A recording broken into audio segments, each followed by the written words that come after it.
Mrs. Ayomide, Miss Ayomide Faleye. She is an independent consultant and researcher. She graduated with a bachelor's degree in history and strategic studies at the University of Lagos, Akoka, Lagos. She proceeded to the Lagos Business School to further her career in public policy and non-profit management. She joined Budget in 2016, a civic startup backed by Gates Foundation or Media Network MacArthur Foundation. She has been admin projects that advocate for transparency and accountability around government fiscal policy, open data, as well as technology and governance. She has actively contributed to over 30 research publications on budgeting, subnational transparency, the political budget cycle, informal economy, health budget analysis, gender and open data, including the State of States report that has become a reference point in subnational open government conversations in Nigeria.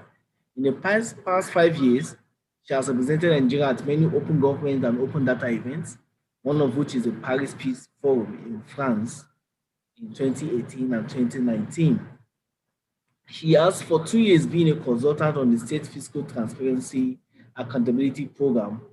For until June 2020, she was the national coordinator of Open Alliance Nigeria, a coalition of over 150 civil society organizations working to ensure that Nigeria derives maximum benefits from openness and transparency needed for inclusive development and efficient service delivery. She's a lover of children and soccer. It's amazing, and I'm excited to have her share with us this afternoon. And I know it's going to be a wonderful learning time with her. Welcome once again, Mrs. Ayomide.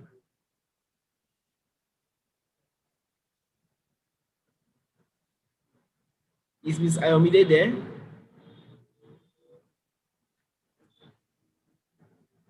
Okay, you can unmute yourself now. Thank you, Shil. Wow, I did. Thank you for this. Apologies. I'm in one remote state in this country, so I'm a bit under the weather. Wow. But I have been listening to my colleague and friend, Shola Fagorusi, and I'm sure that he has been engaging us on this particular topic that we're talking about. But we all know that, when we discuss data and the use of data, there's not much that we can put down because it's figures and numbers and people get bored all the time. And thank God for infographics and data representation that has helped people get interested in what data is and how data can be used for change. If it was a layman or a regular person on the street, all the figures that my colleague Shola was posing to you would be so tiring and boring. But then we cannot but talk about data. And so I will not bore you much. Like Sheon said, my name is Ayomide Faleye. Bolaji is my what do I call it now? Is my surname now. Yeah, Faleye is my maiden name. And I will not be introducing myself. And I'm excited to be here. The last session I did was maybe in October, and was also a full session like this. So I'm excited to be here. And this is the advantage that technology gives us. We really do not have to be in one place to talk about how we can take advantage of what we have, as data information to improve or enhance change in Nigeria, which is more like this Nigeria. That's what I call the current situation of this country, this Nigeria that we're in. And yes, so I will just go straight. Like I said, I won't bore you. My presentation is very simple. I shared already with Sheon. I don't know if you can help me. It's very simple, very basic. But, I have a more detailed presentation that will be shared with Sheon that would be uploaded on the training portal like you mentioned to me. But just so that I don't bore you with figures and so many things, I'll be talking more, but just giving you examples. So Sheon, if you could please help me. I know my presentation is basic, but then I just want to get this over with. and hope that everybody, follows. So if you could please help with the presentation. So while we're waiting for Sheldon to help, I can see a Philip trying to maybe find a seat or something. I can see his camera moving all over the place. And then there's Ibrahim too, he's on motion. However, the first thing I would like to mention is about data. So many people call it data, so many people call it datas, so many people call it data sets. So many people have different names to describe what data is. Sorry, I can't. Sorry, check your I email. can't email on it. Okay. Oh, check your email. You have something. Okay, I will check. Yeah. You have something. So I can just continue discussing while you find it. Just let me know when you find it, or if I need to resend Okay. it. Yes, I found it. Okay, yeah, please. Very basic. Like I said, we refer to data in different ways. I would say data is known facts. I would say some people will say data is just information that is not confirmed. Some people will say data is just a collection of ideas of people put together that somebody wants to impose on us and say it is data. I would say some people will say that data is an unconfirmed idea of somebody put together. And as such, it needs to go through a particular processing, before you are able, to use it. However you want to describe data. Yeah, the first page, please, or the next page, please. However you want to describe data, that you and I even know what it is. Know what it is, I mean that that Buhari is our GCFR, that is our commander-in-chief. That is known and it's a fact. You know that the former Secretary of State, Abba Kyari, is late, is known, is a fact.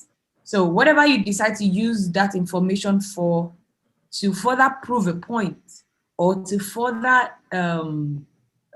establish a fact now depends on you.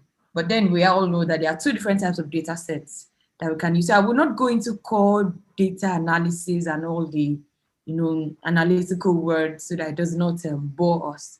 But we all know that, okay, maybe we all do not know. There are two different types of data sets that we can use to, I see the topic is to engage change. We can either go the qualitative way, of course, which is like a collection of ideas put together, or we go the quantitative way, where we have figures flying all over the place, but we still do not know what to do or to do with it. The next slide, please. So this is, like I said, this is very basic. There's a more detailed, presentation that will be posted on the training portal, like Sheil mentioned. So I have divided this into two: government data and administrative data. So I will not bore you with everything else that surrounds it, but let's go to data that can be used to engage change. No, just go back to the slide before. Yes. So what you call government data? What do you refer to as government data? Well, we cannot say propaganda and manifestos are government data. No. Government data, anything related to the government. Financial data sets. Everything that tells us how they are spending money and how they are getting money, which is more like the most important data set in this country. Of course, the Constitution itself is a collection of, is data itself, is information itself. But then the most important one is how government is spending money. And even the administrative one is under government. Yeah. But I just wanted to, put a divide into the in between the two so that we understand.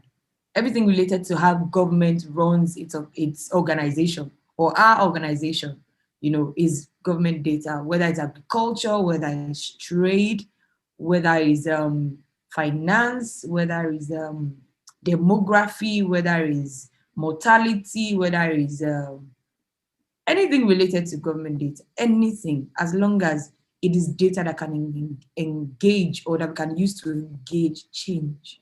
However, we can bring it to a local level. At the local level, we have CBOs, that's what do you call them now? Community-based organizations. We have local governments. We have some associations like CDAs that have information, maybe not documented, maybe not detailed, but this information can be used, at some point, at every level, not even at some point, to engage change. And whether you like it or not, when we define democracy, which is like a system of government, we say it is for the people, by the people, and of the people. So in actual fact, we all, including the federal government, the state government, the local government, yourself, myself, we are the government. Although in Nigeria, there's a bit, Nigeria's case, I would say it's a unique case. Everything about Nigeria is unique. Sometimes we refer to the government as the people that are leading us. But in actual fact, government is a collective thing. We ourselves are the government, including the political leaders and myself and yourself. So whatever data that you have, that's why I captured it as government data. Whatever data that you have that is relevant to yourself and to your immediate community is government data, because at the end of the day, you will make use of that data to cause a change. You don't necessarily need the federal government to come and help you use that data. I'll give you an example. I got an hint that, okay, this from maybe a friend or something, that there's a palliative store somewhere, which it was something that was that happened a while back. There's a palliative store somewhere. Trust me, if it was just one person that had that information about where those palliative stores were, there would not be any stampede and a lot of issues that happened at the time and a lot of destruction that happened at the time. But then the fact that I have an information and it is useful to the community, to myself first, and then to the immediate community, which makes us a government, that is when a data or a data set or data can be used to engage change. I'll give you an example. There's going to be a road that will be constructed on my street. I'm not the only person living on the street. And we've got an information that the contractor will try to circumvent, or will try to, what do you call it now? They will try to maybe embezzle money. I would not keep that information to myself, right? I will share the information. Say I have first-hand information, I'll probably just share with my CDA chairman. I will share with my colleagues on the street, and we'll find a way to gather information on this so-called contractor. And then we'll share with our representatives that the person you gave money, we've heard is trying to do that, and they validate it. And before you know it, you cast the person, like we say, you cast the guy, and then, they get someone else to come and do the work. So at the end of the day, like I said, we are the government. It is not only political leaders. It is not only our representatives. It is not only the guy sitting at the top. It is not only your guy at the top. We ourselves are the government. The minute you have data that can affect your life directly and also extend to your immediate environment, that is you being a government on your own and also effecting change. And of course, you know what administrative data is. My voice is mute. Oh, I can see someone saying my voice is mute. Please, can you hear me? Just say yes. Your voice is not mute. All right, go ahead. When you talk about administrative data sets, their data sets also, like I said, is inclusive in government. But now it is more specific. Administrative data, I'll give you an example, like the federal government budget.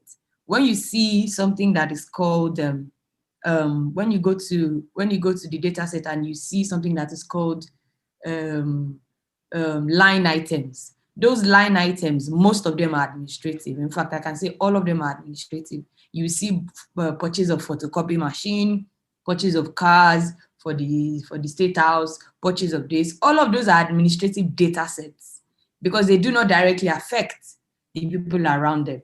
It only affects the people that are working in government. So you see the two different things. Yeah, you see the two different things. Just go to the next slide. You see the two different things. So there is government data, which I've explained extensively, you and I, and the political leaders and everyone that is the government. So an example of the type of government data sets, like I said, financial, at the CDA level, at the CBO level, at the CSO level, at the NGO level, we all have a budget, whether we like it or not. But then it might not be documented. It might not be, yes, maybe it is available to our members. But the foremost one that should be of concern to you and I, really, is the federal government budget. It's more like, apart from the constitution of the country, that is a document that you and I should be interested in. if we are going to cause any change at all. I'm bringing this forward because there's a lot of concern about, maybe because I'm an analyst and I understand this document, about how government keeps regurgitating the way the budget is. At some point, it looks like they are changing, but at another point, it looks like they are still in the same place and they are just, just deceiving us. I'm talking about the Nigerian government anyways, and I can say it anywhere. So yeah, if you look at this is just an example. On my left side, that is what the federal government budget looks like. The first page, which is the summary, and this is the 2021 approved budget. But if you go to my right, you see what it looks like. When this document is in this raw form, the left, you cannot so effect change, because you cannot share this to a market woman and she would understand. You can't give this to a meat seller, he would understand. No. But if you bring this to the person, ordinarily, you are able to say, Mommy, this is where this is going to. Mr. Organizer, this is where this is going to. They might not know, like, this is just an example, and this is just like a summary.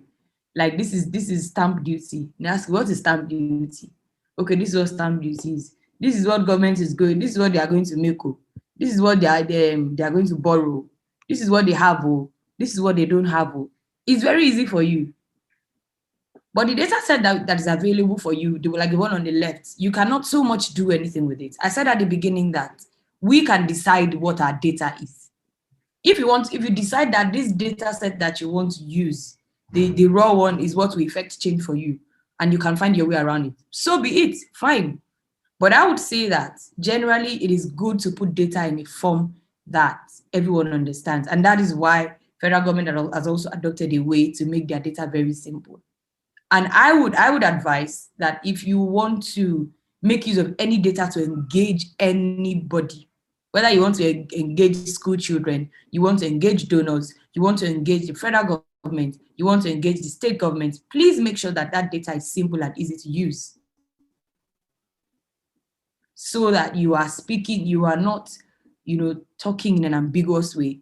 And, there's an assumption that everybody understands what data is. There's an assumption that everybody knows what the budget is. No, we are very few that understand what this is. In fact, I don't think we are more than 10% in this country that can effectively make use of raw data and translate it and interpret it in a way that you and I mean the person at the lowest cadre in this country can understand. So before you think of engaging, please do not go to your CDA chairman with your big, if you are the secretary of your CDA government or something, CDA association, you please ensure that you don't go with your report, your heavy report, and say, oh God, this is what we did, this is what we did. I will be bored senseless. I will not be interested. I may be interested as IOMIDE because I understand figures and I can easily just pick out what I need. But then when data is presented in a form that, is interpreted in a form that that person can easily identify with, it is easy for me to look at them like, you're spending so much money on health. Why is government buying so much money why is government spending so much money on cars? It takes everyone aback, and then the questions keep rolling in our minds as to how we want to continue. So this is what the approved budget looks like. Take a look at it. The one on the left, which is the data sheet, you and I will not be interested. And this is the work that I do. If the new budget is over 1,600 pages, please, you and I we don't need this. But if I come to you with a simpler version, like organizations such as Budget does, it's very easy for you to understand. And that is the data. Remember, I said that, yes, the federal government data or federal government budget or the government budget is an important data set, is the foremost data set to use. However, it has to come in a way that people that you're relating with, or people that you want to engage, whether the federal or state or government or students, artisans or professional bodies, anybody that you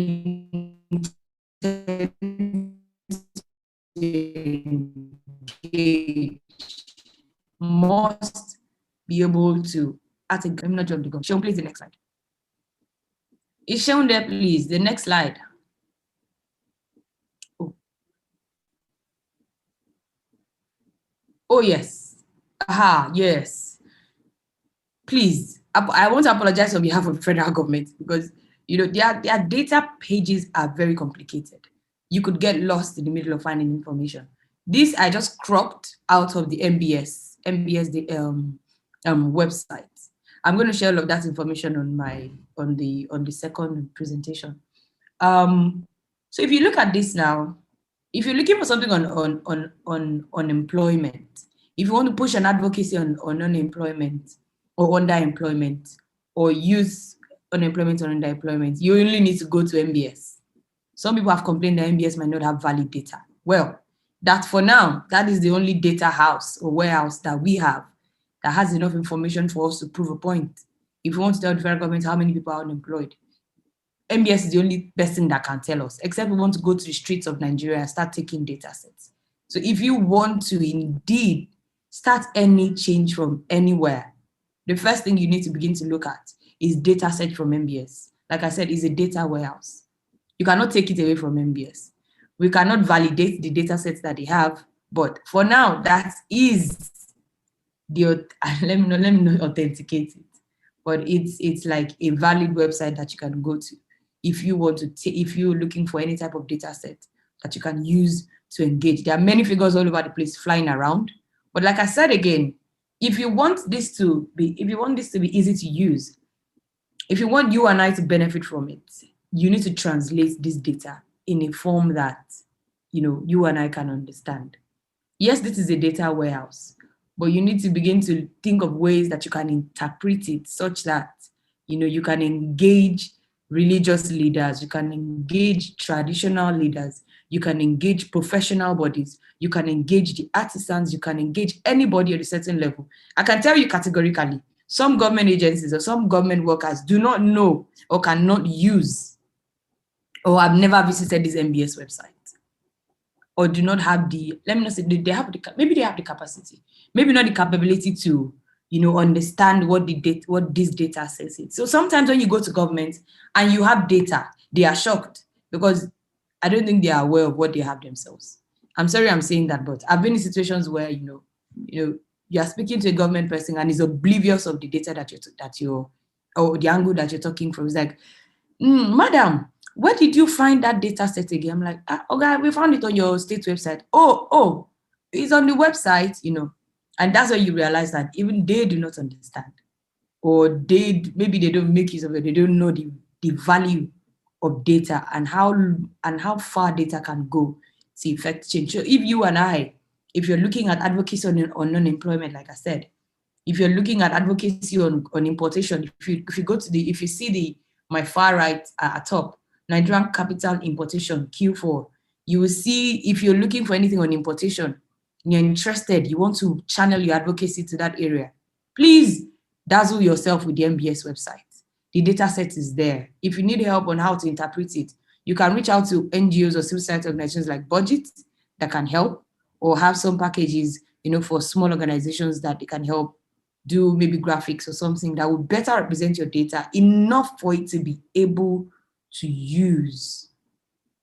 Like I said, you cannot engage your pastor or your imam or your chief priest in your locality with something like this or with figures. The man will be looking at you like, what are you talking about? But if you come with something that you can identify, like, this hospital, they want to build hospital here. It is easy for you, even for you to engage. It will take a lot of it will reduce the time, your engagement time. It will reduce it, and it would ensure, it would help you, it would make effective use, yes, of the data set that you have. There's so many data that we have in Nigeria that nobody's using. I will tell you, nobody's utilizing. And so we ask ourselves the question, is it that there's no data to engage change? Or is it that we are not using the data to engage change? Or is it that we have not processed the data enough for it to engage change? I'll give you an example. Before Nigeria joined the OGP, you know, the Nigeria did not, it wasn't like we did not practice what OGP was, or we were not doing what OGP needed us to do. But there needed to be some sort of commitment from the Nigerian government, where you cannot just decide that today we are not doing this. You needed to commit to it. But now, well, I don't think OGP is working for now. Let me put that aside, sorry. But now, before Nigeria then committed, it was evident that, okay, this is beneficial. We could then muster our strengths together. And the only data that you can find that gives us that leverage is, okay, let us look at how consistent Nigeria is publishing its budget. Let us look at how consistently it is engaging its citizens. Let us look at how consistently there is roundtable discussions before the budget. Let us look at how data is being released that relates to that concerns the citizens.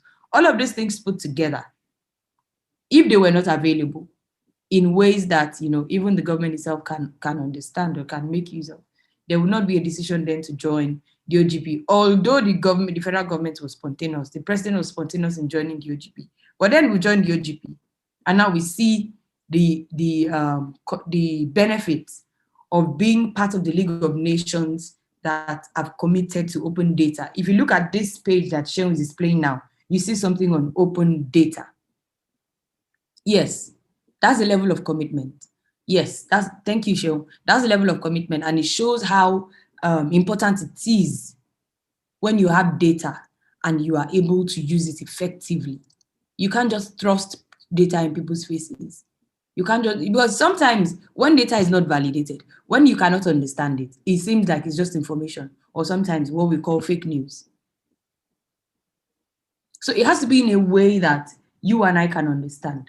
Yes, you can engage government in federal, even this federal government data, when you engage government with it, the federal government itself, the only person that may understand it is maybe the Minister of Finance, the Minister of Budget and Planning, and the people at the budget office. I'm not sure the president understands what is in this data set, but that's aside. But then those are things that we need to consider, when you want to make use of data to engage change. If you want to engage your local government chairman, you need to be able to speak from a data point of view. Sir, I heard that for example, budget has something called LG Alert, and then it publishes data sets for what do you call it now? Allocation to local government. If you do not have that data with you, you cannot engage your local government chairman. In fact, if you want to go the extra mile, put that data, get that data set from maybe April last year, or maybe like 2019. Yes, say like from May or June 2019, and put that data set in such a way that the man sees the figures and like, sir, we heard that money has been coming to this local government. What have we been using it for? Let him explain to you what it has been used for, who is collecting the money, and how it's being spent. If you do not have that information, in fact, in a way that he himself begins to look at it, these people have information. Trust me, you cannot effect any change. It won't work at any level that you have, or at any level of any state that you are. If you cannot engage with the data, if you cannot engage government with data that is relative to what they're doing and would also benefit you directly and also your environment, is useless. Is that having data is as useless as not using it. So it's important that we make use of what is available so that we can both benefit from it. Even the government will benefit from it, but sometimes they don't see it. Government does not see it from that angle. Yeah, the next slide, please.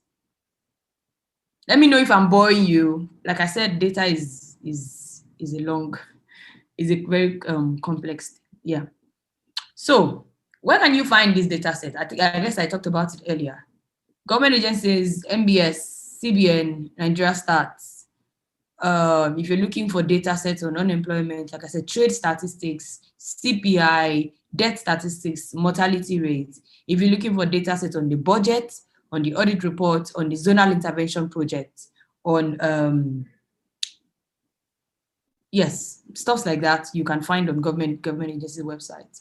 If you're looking for issues on grants, you can go to the World Bank website. If you're looking for data sets that has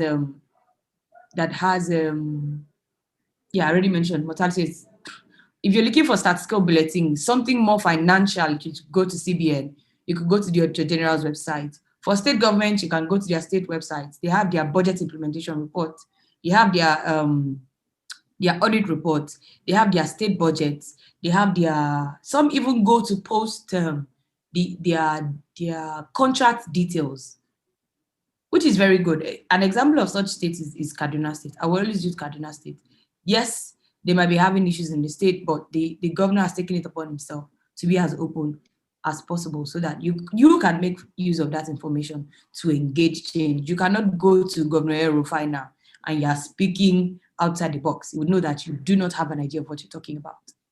But you need to use the tool of government to engage government, and which is the information they have shared themselves, and go the extra mile to interpret it so that your advocacy can yield results. Else, your advocacy will not yield any result if you do not make use of information that is valid and that you can authenticate and that can be interpreted. So, as I was saying, if you go to society organizations as well, for example, like budget, organizations like budget, maybe Code, ODI is an international organization, PPDC, Media Rights, EIE, they have in different ways used data to engage. And they have this data set. Budget I can trust, I can assure you. I used to work with budget. So, and we were I was part of the team that used to package the data so that you and I can have access to it, even in a more accessible format. And the only reason why budget has been able to make use of data to effect change is because we took the approach of, it's because budget at the time, let me not say we, budget took the approach of saying, okay, let's go beyond just sharing the budget with people. Let's take the approach of doing infographics. Let's take the approach of tracking these projects that government says they're doing. Let's take the approach of going on radio. Let's take the approach of doing radio jingles. Let's take the approach of doing posters. Let's take the approach of doing billboards. Let's take the approach of visiting religious leaders and traditional rulers. They're also part of the community. Let's take an approach of speaking with the youth of the community. Let's take the approach of doing vox pops. And those are ways that you can engage. You have data and you want to engage. Those are ways that you can channel your energy, but then these are places where you can find data. If you go to EIE, they might not be data custodians, but they have information that can help you with. Code, of course, has information.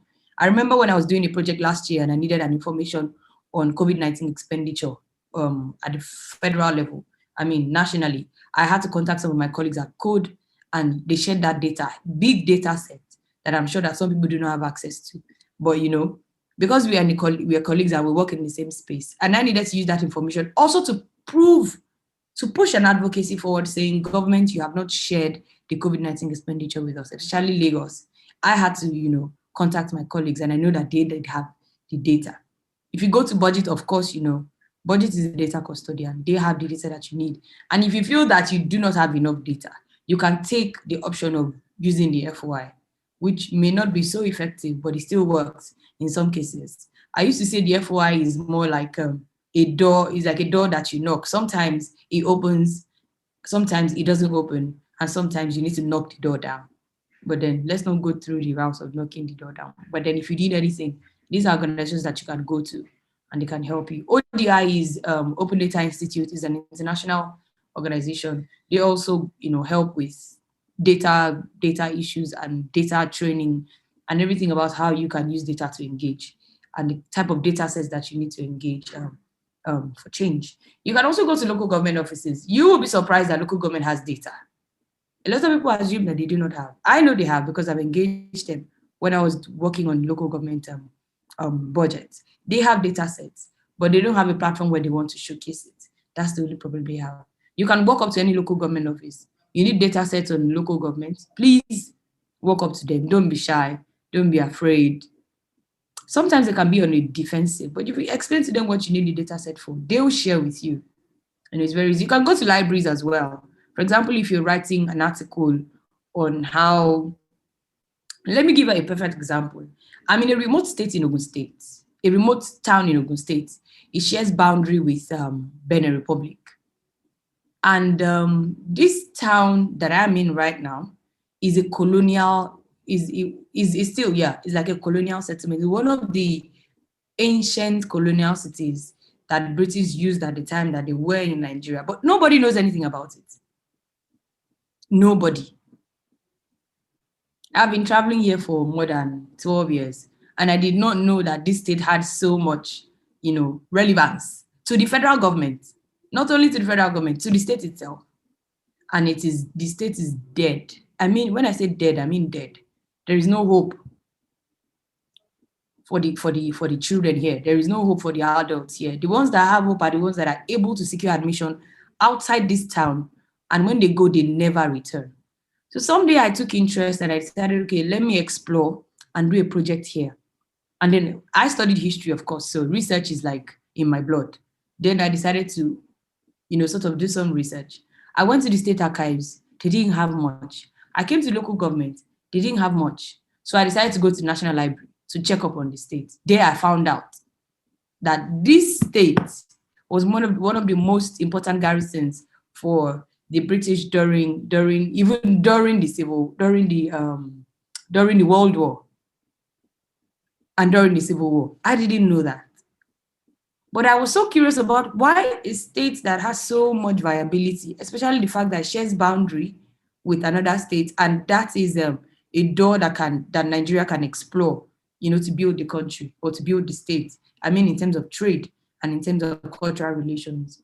Then I realized that nobody's saying anything about the state. Everything that's been written about the state is oral tradition, and it doesn't make any sense. Oral tradition is data, of course, and it didn't make any sense. I took the extra effort, and that's why I'm here. I live here currently because I'm doing a documentary with data on this particular town and how federal government can benefit from it. While I'm doing data, I'm also writing a document that is data filled for the state government, particularly, and maybe the federal government. I've been living here for like 3 months, and I'm particular about it because I see how data is wasting away, and even the government does not even know how to use it to engage change. So I, on my own part, I have taken it upon myself that I would do that, and I will stay the course to ensure that there's a turnaround in this state. It needs to be revived, and those are the things that we need to do individually and collectively to ensure that at every level that we find ourselves, everything that is available for us for use, the libraries, the museums, you'll be surprised where you can find information in the museum. Yes, you'll be surprised. Information from local governments that you have from society, that you have from government can really help you to engage change. You decide the level of change that you want to engage. Then we can point you to the directives where you can go. Yeah, the next one. This one is the one that that fascinates me the most and that works the most. You see, I've not been throwing figures at your faces because if I do that, you'll be bored. Yeah, because that's my core work. But I'm bringing this to you at a level where you and I can relate and we can understand. Yeah, so methods of engagement for change. Physical dialogue. I'll give an example again, physical dialogue. I'm coming to the local level because I can relate more at the local level. Yes, I've engaged at the federal level. I've been in an engagement with the former Senate President, Bukola Saraki. I've had cause to sit at the dialogue with the current Vice President, the current leader of the Senate, the current leader of the House of Reps. I've had cause to, sit at discussion tables with them, right? And speaking from a data point of view, But then I come to a local level. When I came into this town, I've been coming, like I said, for like 12 years. I really didn't know what it was about. And when I realized that getting data might be hard for me, I visited the King's Palace without invitation. Without any invitation. I said, sir, I'm sorry, sir. Like, I don't know, why is everybody just quiet here? Nothing is happening here. This place is dead. I see a lot of prospects here. We can work together. Fortunately, the king is a teacher and he's a person given to legal issues. He has some legal background. And we sat down and we realized that, okay, so he has data that I can use to help them improve this community, to improve the state, and also the federal government can benefit from it. I engaged him at the local level. The next meeting we had, he called in his what do you call it? What do you call them now? His chiefs. After like a 2-3 hour deliberation, we decided, okay, this is how we move forward. And I told the king, Don't worry, sir. I will be in this state as long until I'm able to resolve the issues that I see that you and I can resolve. We don't need the federal government. And we'll make the federal government to see that we can also effect change if they decide to sit back. I will also make the federal government see that there's benefit if they engage with even the data set that they have. The federal government has data, they are not using it. That's the sad part. Engage at the local level. I moved on to engage their CDA chairman and other leaders in the community. That's why I'm still here. I'm still engaging. I've engaged the women. I'm engaging children. I'm engaging the artisans. I'm engaging the professional bodies. I'm engaging the people in diaspora that returned and settled here and are so quiet and are not bothered about how this community will move forward. I'm doing that. Now, before I take my engagement straight to the state level, I'm working on that. You need to engage. If you have access to them, engage them. It's not hard. In some cases, it might be dangerous, but please, the country is already dangerous. Why not just take the step? I know a lot of people considering, it's not hard, it's not easy. Security issues. If we all stay back and do security issues, shall I give you an example of Mr. Macaroni? I watched this video and I almost wept. I had to follow up with a post on Instagram about how in modern day Nigeria, federal government is violating openly human rights and also manipulating citizens by intimidating them with security officials that have not protected lives and property till now. But they are intimidating us so that we don't go out to protest. Mr. Macaroni came out and said, honestly, he didn't want to go out. A lot of people were saying he will be killed and all of that. But the guy did come out. And that's the level that we can go to if we have information. That's the kind of change that we can go to. We were just going to engage government on a protest level. But government is not open to dialogue, I'm sure. But at every instance that you have, anybody that you know that is a decision maker and is close to you, your counselor, maybe the gateman at the door of your state house of representatives house or something, engage the man. He might have information for you. Engage everyone that is important to you and can help you turn that engagement into change. Everybody, nobody is little to engage. Engage the teachers, engage the women, engage the meat sellers, engage your counselors, engage your supervisory counselors, engage your local government chairman. You'll be surprised if you have adequate data. They'll listen to you because I'm sure that they don't have as much data as you may have. So it is important. Engage your pastor, engage your imam, engage your traditional rulers. Please do not take them out. Engage your neighbor. If your neighbor is someone that works in a bank, engage him. How is it that they are deducting so money from my account? Engage them. If he explains to you why they are deducting, you realize, oh, this is too much. The change it will cost for you is that it would reduce the amount of money that are deducting from your account. So engagement is on a level that it does not have a height or a minimum. If you engage from bottom to top, it's fine. From top to bottom, it's fine. At some point, a change will come. That must happen. So let's go through articles. Many people do not read newspapers again, but I know that some people still do, maybe in hotels and some states and some localities. But these are just examples. You can put up your, which takes me to social media, like Shola said. The number of people using Facebook in this country is alarming and it keeps increasing. Facebook, I call it the global community. Everybody uses Facebook. Take advantage of it. Your newspaper, your Medium post, take advantage of it. You'll be surprised somebody will pick it up and that information will be useful. Twitter is a very useful tool because, Twitter has become everybody's mobile newspaper. Please take advantage of it. But please ensure that you are putting out adequate, correct information so that, nobody reminds you of that information much later. Instagram also works, although it's more of a social network, but you'll be surprised how far information can go on all these social platforms. I remember when I was working with Budget, the approach that Budget would take is anytime we're monitoring projects, we take the Twitter approach. We call it the name shaming approach. I find a federal government budget where the senator has built a borehole in his own apartment. He lives in Abuja, but built the borehole in his apartment, and he locks the place up. You'll be seeing the tank from the, as high as the tank is, donated by Senator Ayomide Faleye. And then the door to fetch the water is locked. So one of my colleagues then, when I was working, just stumbled on it. It wasn't, it was not intentional.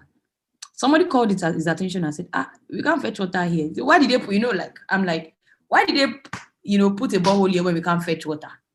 And the person, it was a conversation. The conversation led to a youth discussion. It led to a professional discussion. And before you know it, somebody just alerted the local government chairman. And that one called on the tracker representative in that particular state. And before you know it, they took a picture. We went on Twitter. I don't want to say cast again. We shared that information, tagged the person responsible. I will tell you, the gate was knocked down 2 days later. And they apologized. The senator apologized that it was not intentional. He had not asked anybody to knock down the gate, to lock the gate. Now the project is a community project now. Why would it be locked? And it's been locked since 2016. If that person did not have that information and communicated in such a way that will cause change, nothing will happen. That project will be recorded as done. It will be locked up. Nobody will go to that house, and that's how it will be dead. And come 2021, that same senator will write another request to have a borehole built, and will spend money again. So take advantage of every handle that you have: Facebook, Twitter, Instagram, every social media handle that you have. Use LinkedIn, although that is more like an employment or maybe more like a professional, but please take advantage of everything that you have in a way that that would ensure the effective use of that data that you have. Engage everyone, like I said. This is important. You cannot have information and keep it to yourself. How will it cause change? You have an information that says that federal government is coming to share palliative here today. I keep saying palliative. That's what is raining here today. And you keep the information to yourself alone. Of what use is it? But if you have an information that robbers are going to come to your streets tomorrow, will you keep that information to yourself? So you need to, in a way, find a way to engage people. Preach to their emotional side. It is not hard to lobby. I know some people are lobbyists. One day I want to become a lobbyist, where, we can use anything other than data to engage government, and it will bring about change. Please, if you have active social media handles, please use it. Articles, use it. Physical dialogues, use it. If you want to go to the streets, please go ahead. You can do vox pops, you can do anything. Just ensure that, the change that you're looking for, the desired change, at some point, you are using that data that you have to achieve it. The next slide, please. Yeah, who do you engage? I guess I've talked on that. Political leaders, of course. They are the hardest to reach. Big men now. I want to be a madam too. They are big men now. You rarely see them. I would have voted for you, and the only time I see is once in 4 years. I know. But like I said, let us relate to them at the barest minimum. Your local council chairman, please engage him. By the time you go there like 20 times, you say, this guy, you have come again. Okay, I will speak to my superior. But if you engage them once and you go back, nothing will happen. So this is more like a deliberate act. You cannot do one thing and say, oh, I'm tired. These people, these politicians, they don't do this. No. It's a dangerous game, but we all have to play it. We are living a risky life anyways. Why not just take advantage of it? Look at what happened in the US at the Capitol when during the Donald Trump and Joseph Biden's case. Please, why would you have your supporters invade the Capitol? It's never happened in modern day democracy. Not even in the US, that preaches democracy as if it's rice and beans.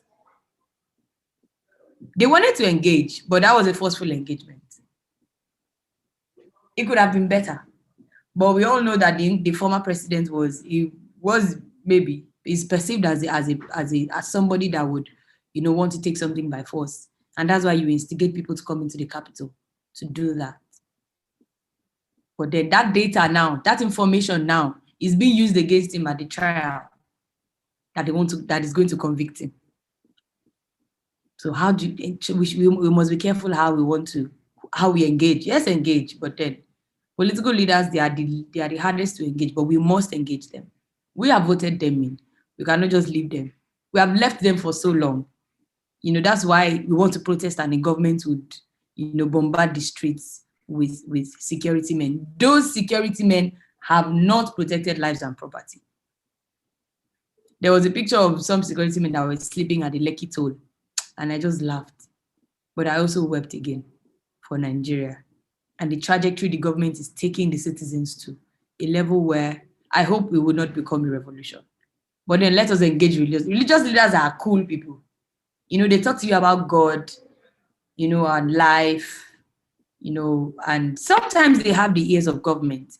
I was in a program in Ibadan 2 years ago where it was a market leader, and I think a pastor that gave me access, that gave me the number of the the first lady of Ogun State. And she spoke with me, and he told me, don't call her, just text her. She will respond to you. That was when I started this project that I'm on. And I was like, how would someone, a pastor you would not know, can effect change? He has the information. You have what you want. You also have information, but you want to channel your information to someone. And you have someone on the platter of gold give you the number to the first lady that has the ears of the governor of the state. How cheap is that? Please engage religious leaders. You will be shocked. Please engage traditional rulers. You will be shocked. The obas and the chiefs, they have access to people that can help you. They have access to information. The information that you have, if you relate with them, they have access. They can help you pass that information in such a way that will cause change. Sometimes change can be direct. Sometimes it can be indirect. Yes, I forgot to mention that. You can effect change directly. You see something and you want to correct it, fine. But you can also be indirect about it. You do not have access to the person that can effect that change. You can walk your way up to that person. You can. Of course, like I said, you should use the media as well. Like you see the way Arise TV broadcasted the Occupy Nigeria and the issues that happened at the Lekki toll during the NSAS protest. If you have information and you feel that it's too risky for you to share, please go to the media. I have this data, I want to share it. It's authentic, I can give you information. Please share. And before you know it, the same governor of Lagos State that said he didn't know anything about the soldiers that came to the town, to carry out the mayhem they did on October 22nd. The same commander-in-chief of this state, Governor Sanwo-Olu, then said on CNN what's her name now, Anderson, that yes, it's true. He was aware that soldiers were coming into town. Please. That's the power of information. And now that information can cause change. And now you can engage the media also with that information. Non-governmental organizations, like I told you, you have information you don't want to pass it to. Please, there are agencies. I know Shola runs an organization. I work with an initiative called She and Her Initiative here in this town. And, if you have information that is useful, I can help you pass it. Shola can help you pass it. Share information with budget, with tracker, with code, with media rights agenda, with EIE, and they can help you channel that information to engage the right people, and it would bring about change. I remember the Open NAS campaign that happened it had happened for like 4 years. 2014, it was until 2018, after a lot of wahala with the National Assembly, that for the first time in the history of this country, the National Assembly under the former Senate President Bukola Saraki, shared a copy of what the National Assembly budget looked like. That's when we knew that the National Assembly was spending money and they could not give details. And of course, I've mentioned traditional rulers. If you cannot effect the change directly, please take it to these guys and donors and all of that. So the next item is the quiz question. Very simple. But like I said, I'm sharing a more detailed presentation with Sheung that will be uploaded that would have some of the things I mentioned with websites that you can visit, with organizations that you can go to. There's an organization called Data for Change. Data for Change. I'd really like you to engage and read up on them. There's an organization called Civic EdUp, Civic Education. Yeah, it's an international organization. You can also check up on how you can engage, you can use data to engage for change. And like I said, there's no information that you have with you that is invalid or that is useless. You only need to challenge it and engage the right people with it to cause change. I hope I've been able to convince you and not to confuse you that there are different ways that you can engage. There are different modules of engagement. There are different websites and platforms where you can access data for engagement. And I hope that we can continue this conversation much, much later. This is a basic class. So yeah, so I've gone basic. I hope I've done enough. Thank you so much. Thank you so much. Thank you, Ms. Ayomide. Glad to hear you. In fact, you've tried to bring this so simple. Thank you so much. The quiz question is going to be uploaded on the portal, and then other questions will be shared there. Meanwhile, there's also going to be each course has its own forum. So other conversations and questions are going to come up under the forum. Thank you so much for doing a good work. Thank you so much for having me. Topic.